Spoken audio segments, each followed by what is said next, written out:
Hello, everyone, and welcome to today's presentation, Cable Cleats for Short Circuit Protection, Learn How to Meet Code and Minimize Costs, sponsored by Panduit.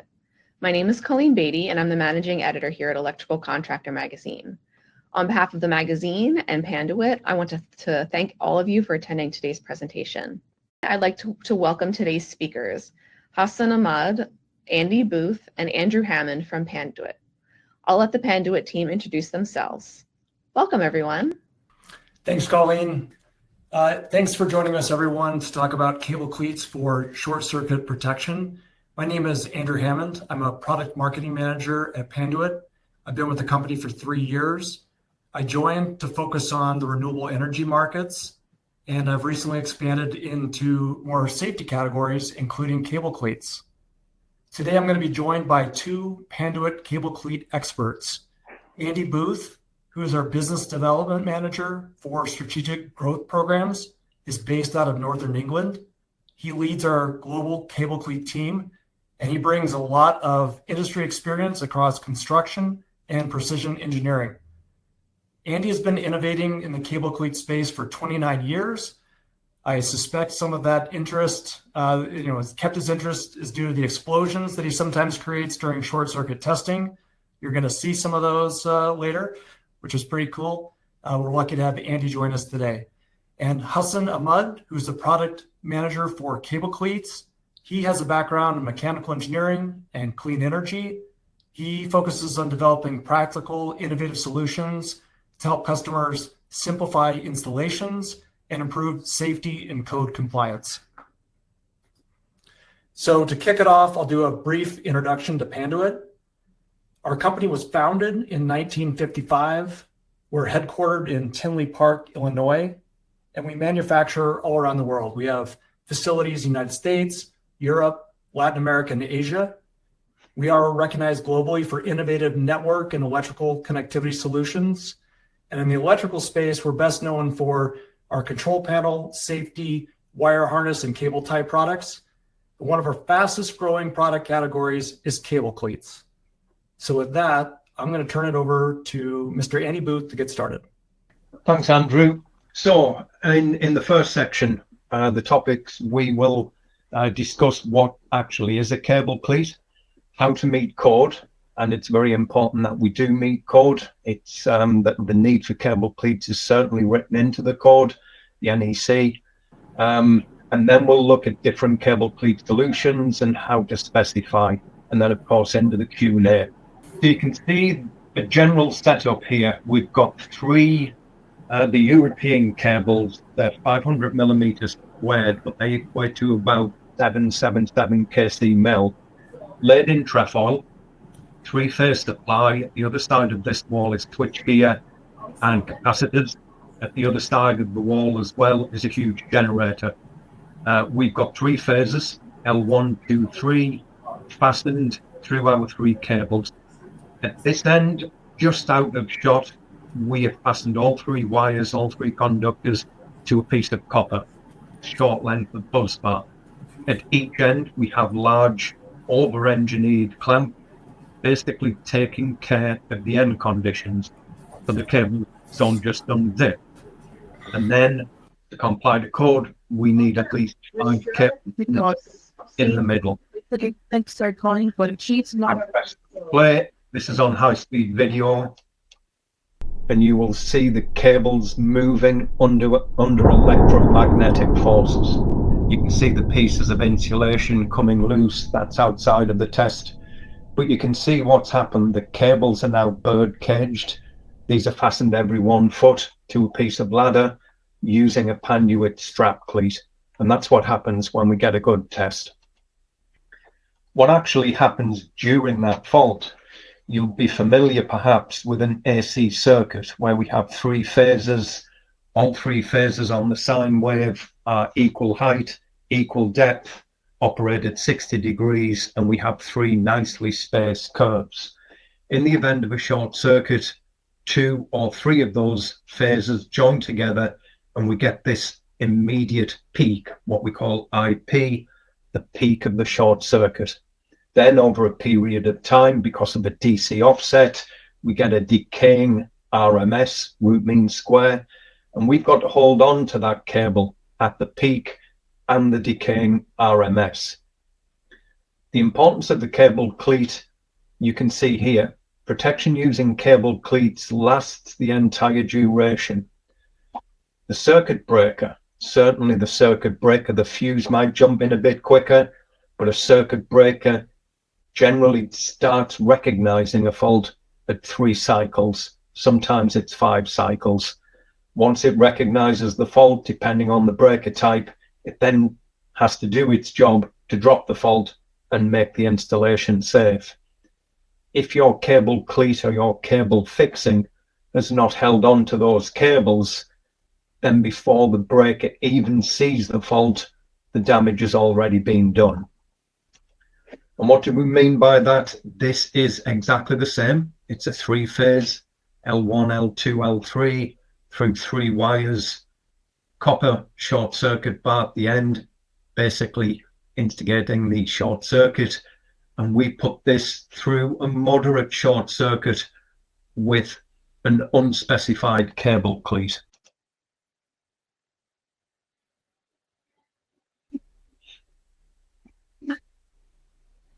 So you can see the immediate damage because of the amount of cable movement, and the cable fixings basically don't cope with the forces. Essentially, your cables turn into fuses. After this test, we probably lost 1.5 foot of 777 kc mil conductor because it just burned away like a fuse until we dropped the fault at 100 milliseconds. So again, to comply to standard, we need to hold that decaying RMS for 0.1 of a second. We held on to that probably for 90 milliseconds in that test. At 90 milliseconds, there was so much copper missing that the arc extinguished and the fault dropped itself. But that's what can happen when you don't get the fixing type correct. So how do we meet code? It's in the code. The big one for us is 392.20 at the top there. Whenever you are installing single conductor cables, you need to secure those in circuit groups to prevent the movement that we have just seen. Essentially, during a short circuit, your cables turn into magnets, and the initial peak is repulsion. The cables push each other away, but because it's on a sine wave, the next thing they do is attract. And because of the AC wave, they push, pull at all different angles for 100 milliseconds. The peak is at 5 or 6 milliseconds, depending on the frequency. You have to install your cables to prevent that excessive movement. It's there in the code, 392.20.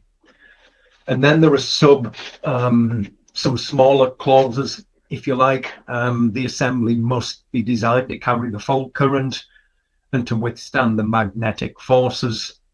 We also have to withstand the maximum magnetic forces when 2 or more conductors of a circuit are subjected to a short circuit. Like most things in the code, it brings these things to our attention. It doesn't tell us how to do this.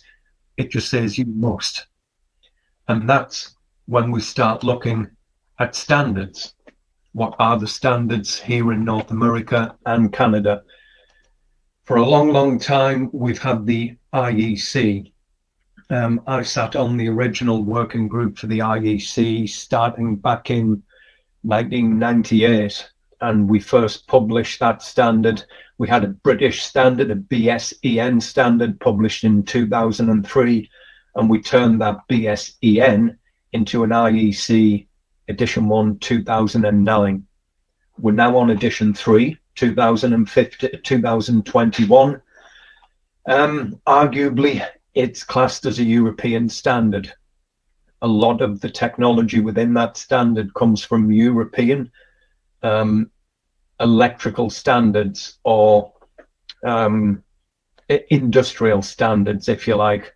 It's to do with 2 hits, it's to do with a certain sort of cable, but essentially it's written around European utility requirements. So then I joined Panduit 7 years ago now. Previous to that, 2 years as a consultant. And we realized that there's a need for North American standards so that contractors, installers, consultants can look at that requirement of the code and say, right, how do we meet the code? So we set off different working groups. And the first one we approached was CSA. They were very open to having a working group for cable cleats. We formed a CSA working group, a task force, and basically we took the IEC standard and we said, what do we need to do to that standard to make it more regional, both Canadian and North American? And now all of a sudden I've got to consider DLO cables, the flexible conductor, the class 5s. Now all of a sudden we have to consider multi-core cables, 3 or 4 core within the same jacket. The auto closers at the top of a wooden pole for the utilities can operate twice. So in effect, the system can see 3 short circuits now, not just 2. So over a period of 3 years, just under 3 years, we wrote all of these differences into the CSA standard, and we published at the back end of 2023. We then approached NEMA, North American Manufacturers Association. They've got a whole raft of technical bulletins and working groups. And when they have a subject that is interesting and new enough, they form a task force themselves. And we did that with NEMA, and we kind of rode on the back of the CSA standard. It's identical.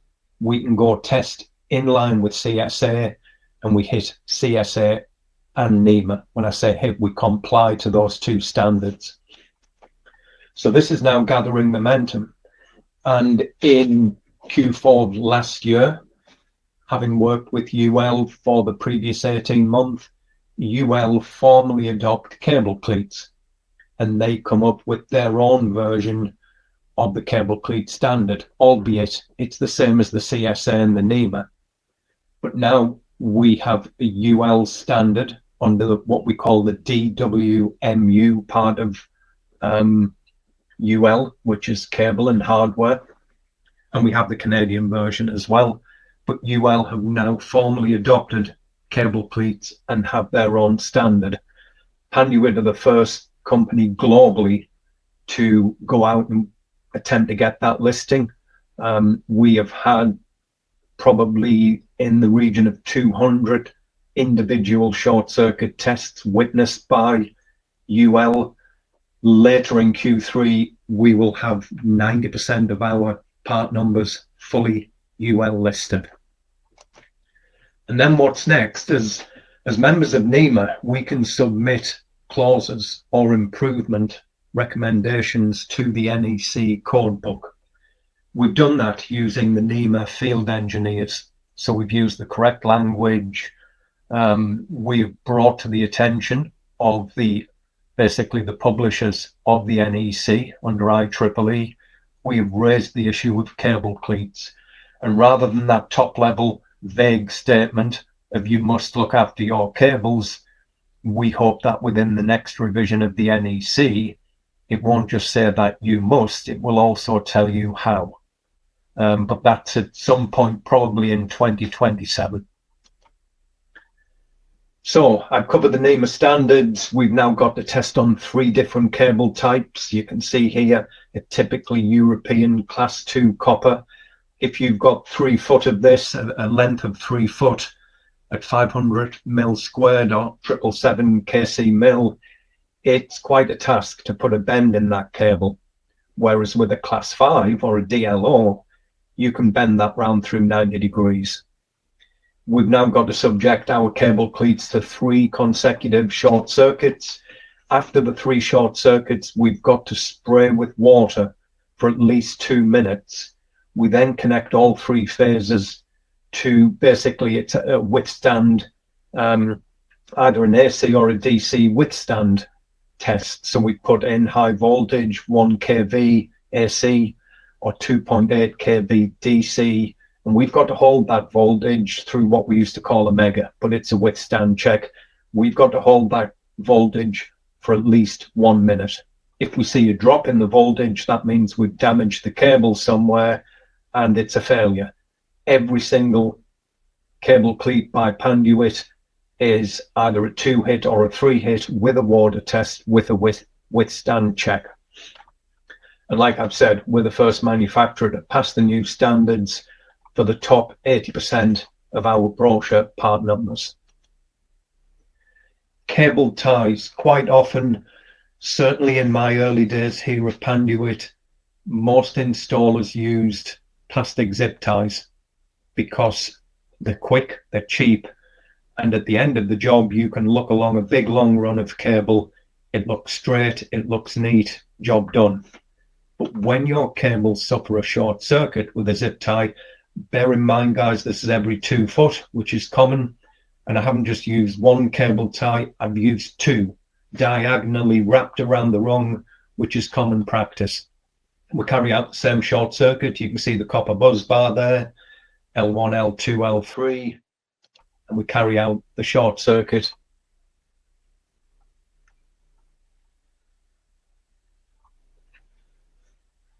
And that's what happens to those cables. They were small cables. They were something like, well, in Europe, they're 185 millimeters squared.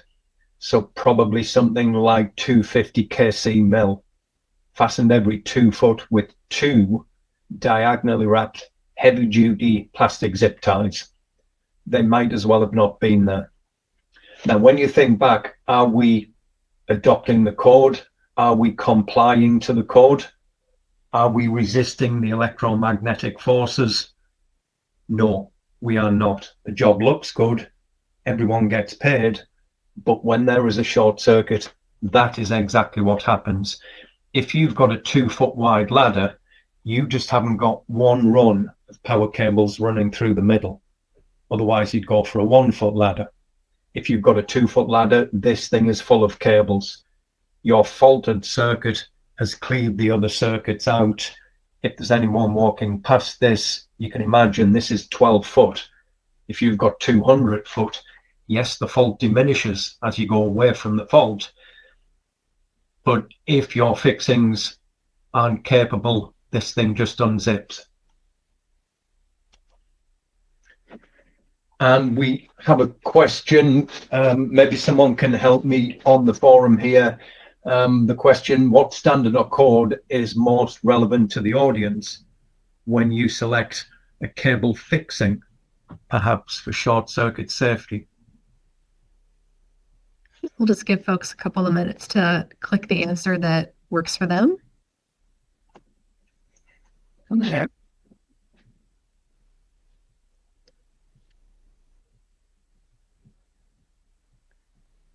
Just a few more seconds. You can click right in that slide, folks, to select your answer. Interesting. So now we have UL. And I kind of agree with this. NEMA are a great association. They link a lot of manufacturers and make sure that working groups and standards are adhered to. But NEMA documents are, with respect to working group documents, you know, the good practice guides, whereas UL and the code are legislation. And now that both UL and the education on that 392, that section of the code, that's interesting.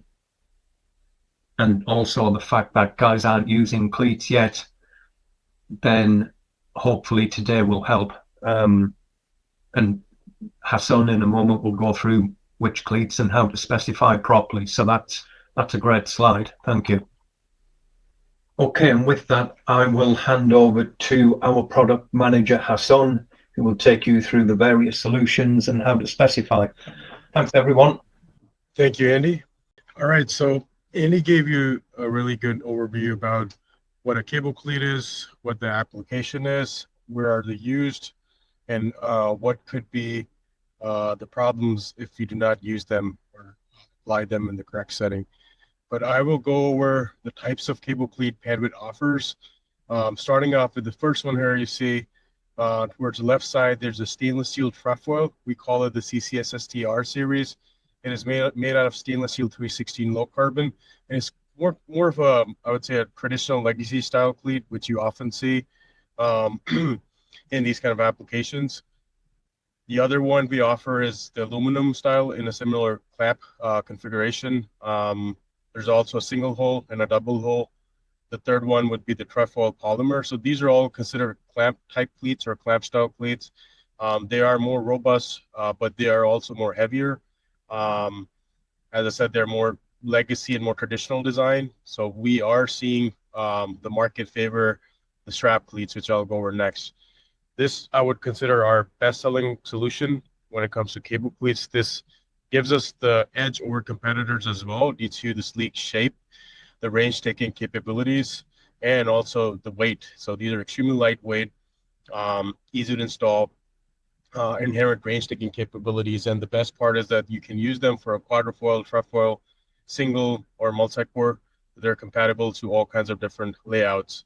So one part number can be consolidated to the full project scale, versus on the clamp cleats, you would have to specify the cleat depending on the cable OD, and there's not a lot of wiggle room from a range-taking perspective. So these are our winners. They're available in two kinds of styles. We call them the MS strap and the MLC. The MS strap is a buckle style solution where you fold over the buckle once tensioning the cleat on the bundle, as you see here in the left top image.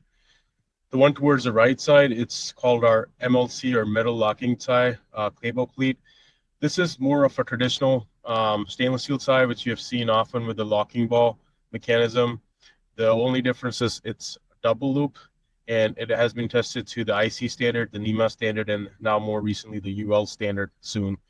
So a lot of the customers do confuse standard cable ties or stainless steel ties with cable cleats. We really want to differentiate that they're not the same, although they look alike. They are widely different in terms of applications.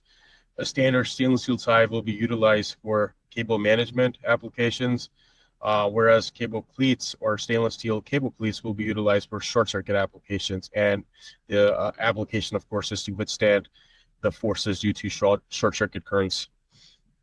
Other than that, we also offer cushion sleeving, which is necessary to be used with these strap and MLT and buckle style cleats. As you can see, there's the cushion sleeves installed over the cable bundle. This protects the cable jacket or cable insulation from getting scored while you install these cable cleats. All of the edges are to be rounded or coined, but they still pose a risk if you over tension them that the cable jacket can get cut. So that is why it is mandatory to use our cushion sleeves with these cleats. We do recommend the individual cushion sleeves, which are pre-cut to certain lengths. They're faster to install versus the cushion sleeve rolls, which come in 100 feet length, and they have to be cut to the required cable OD. All right, so we'll go over a video here on how to install these cable cleats with our strap style solutions.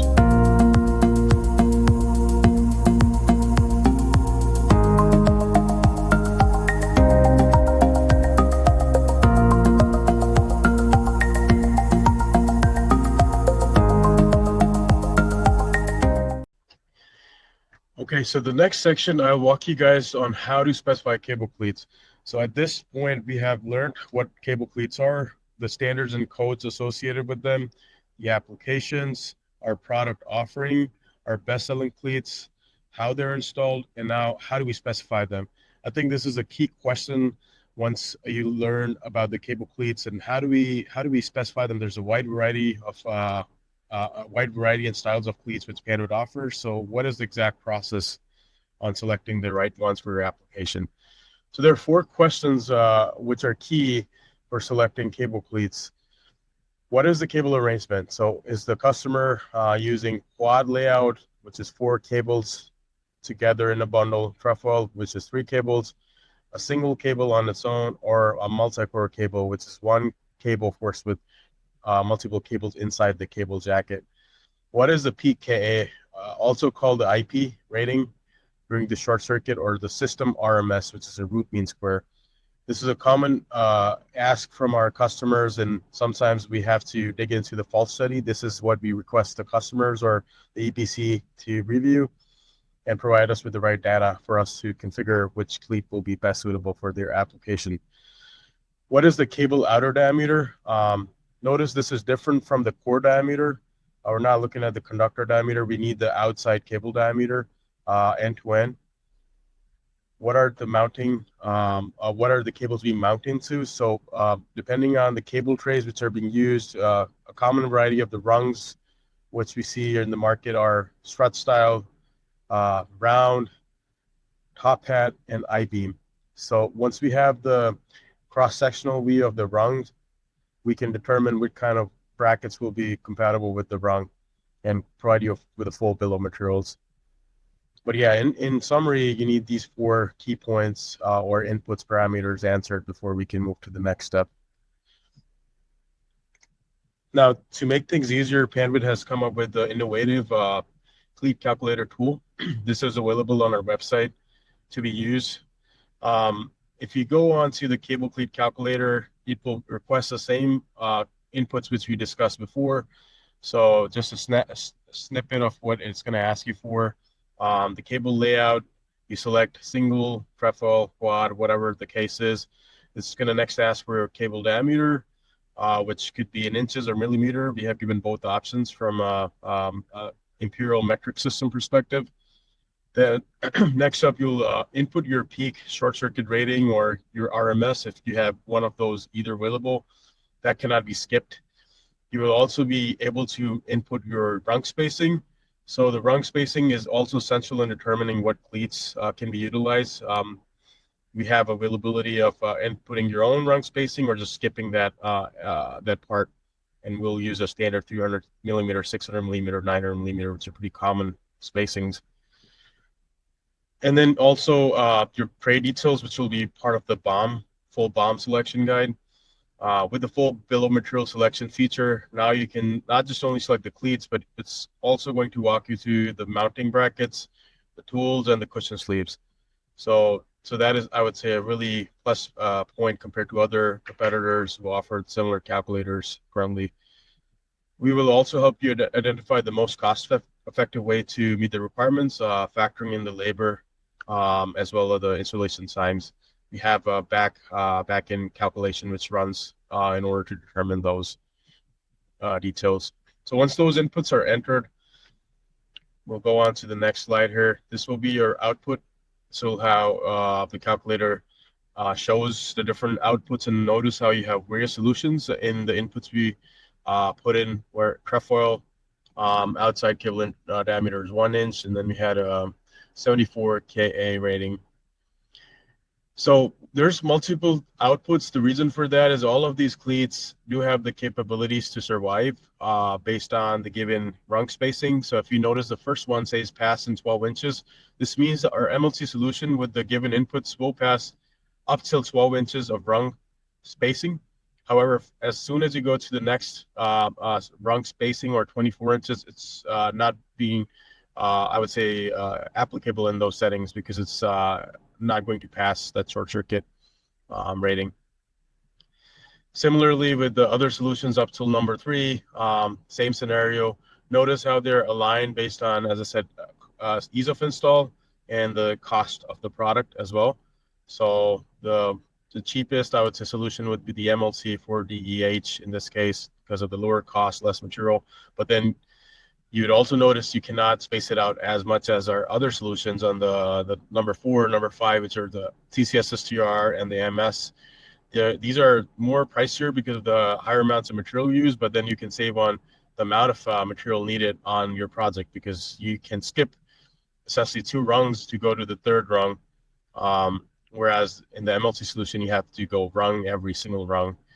Whereas in the last solution, you can go up to 48 inches and it's still going to be a pass.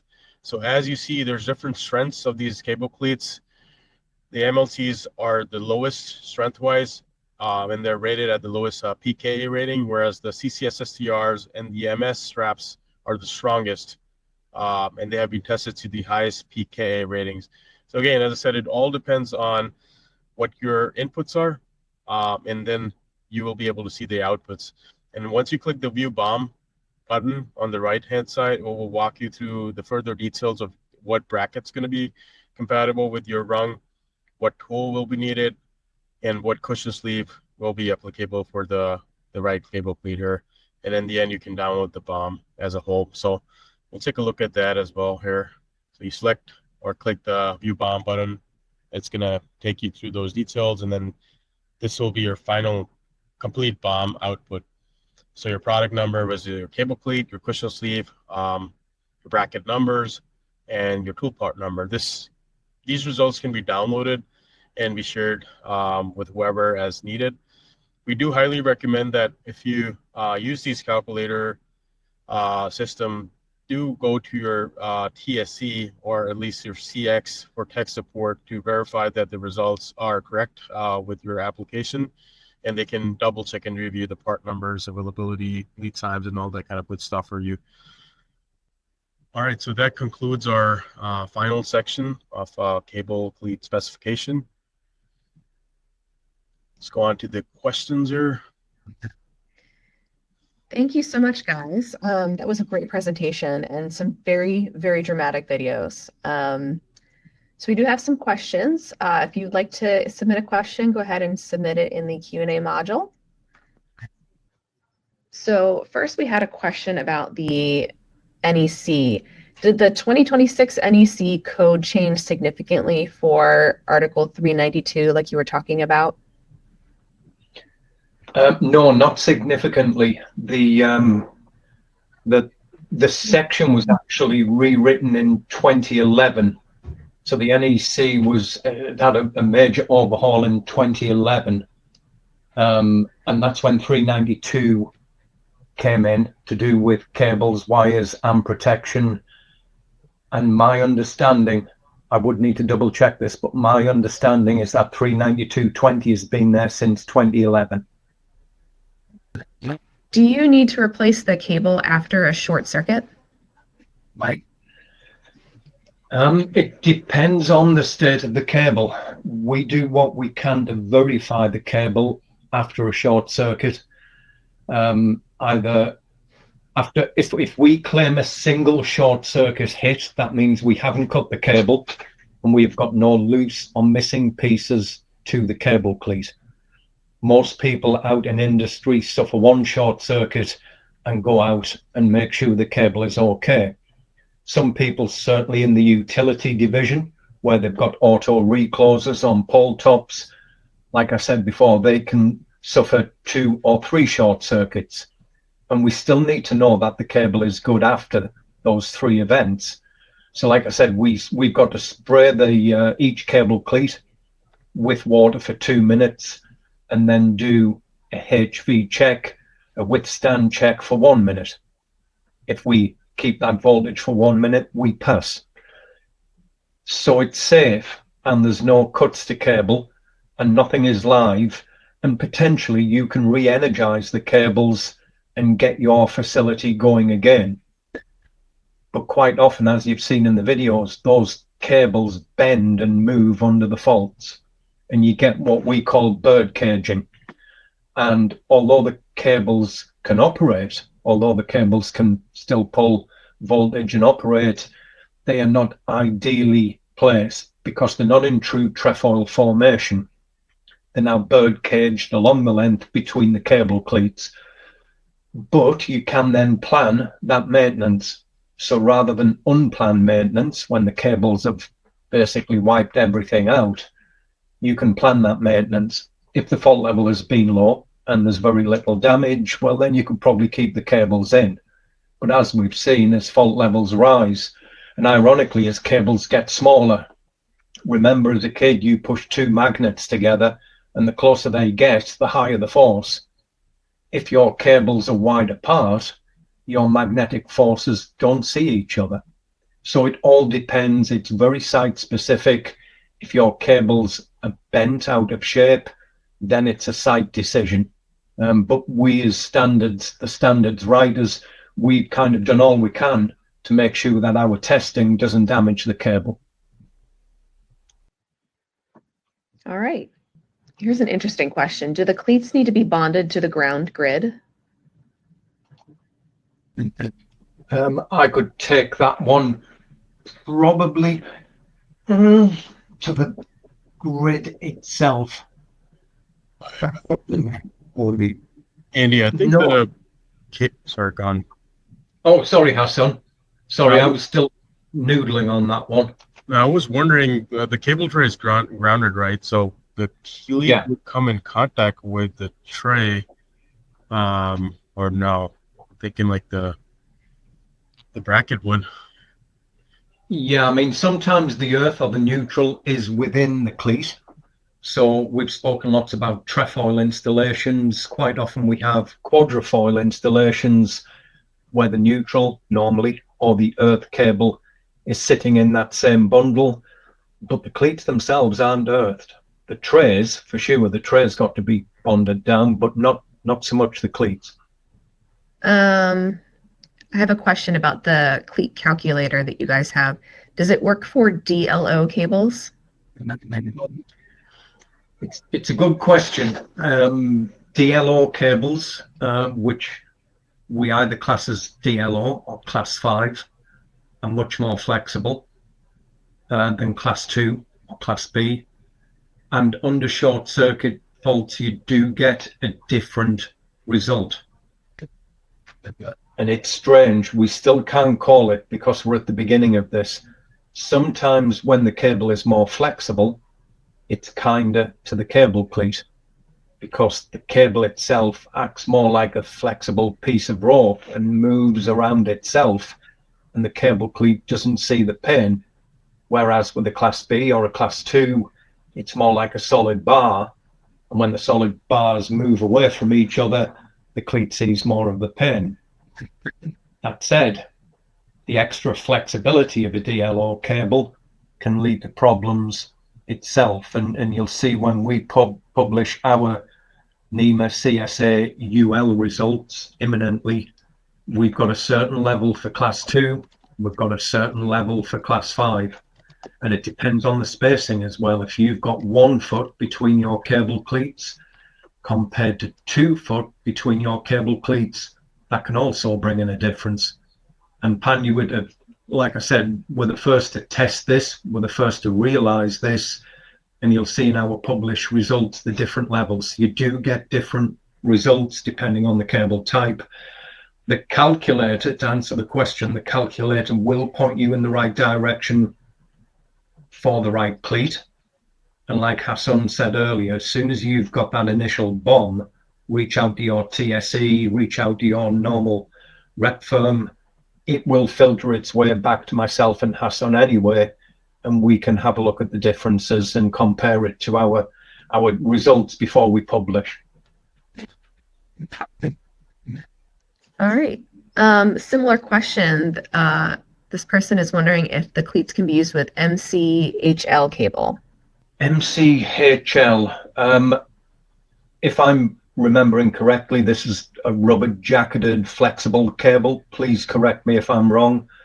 But I guess the answer is very similar to the previous answer. We will look at these things on their own merit, whether it's a class B or a class 5 DLO.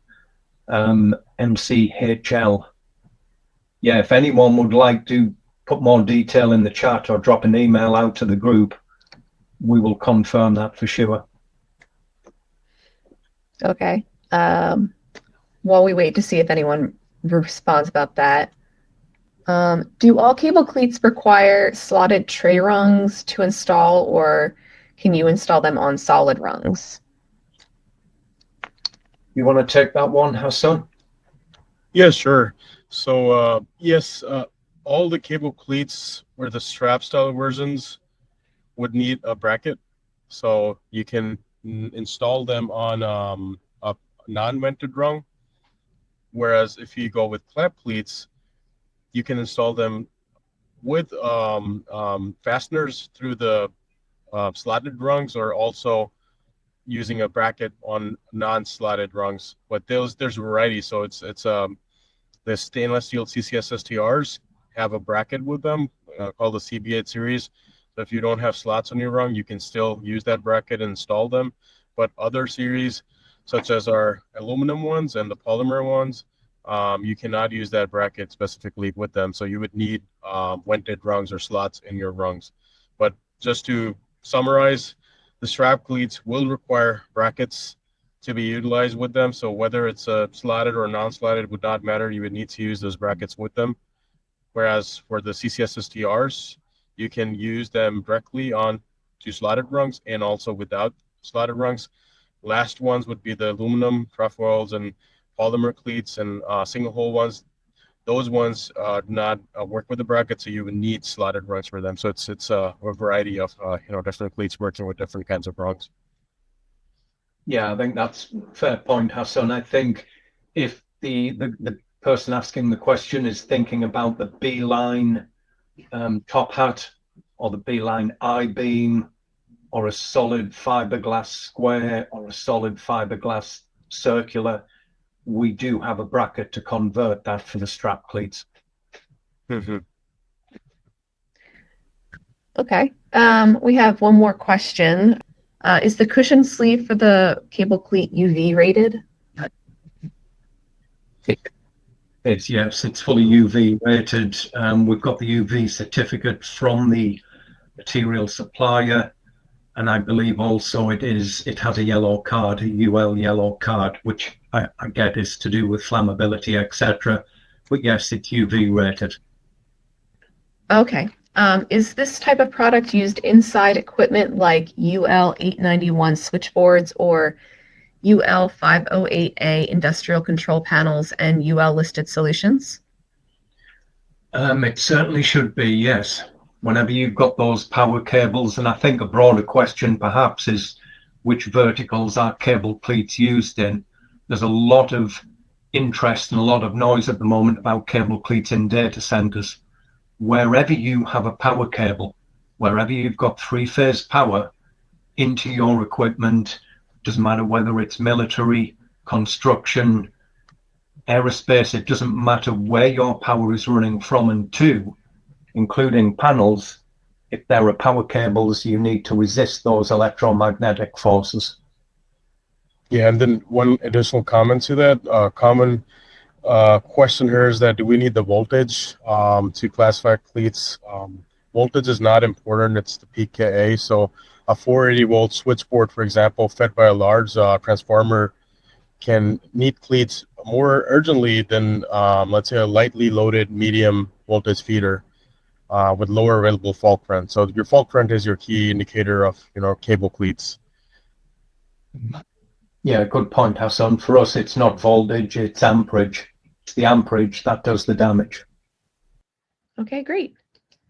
So with that, let's wrap things up. I want to thank everyone for such a great presentation. Thank you, Hassun and Andy and Andrew for that introduction to everyone.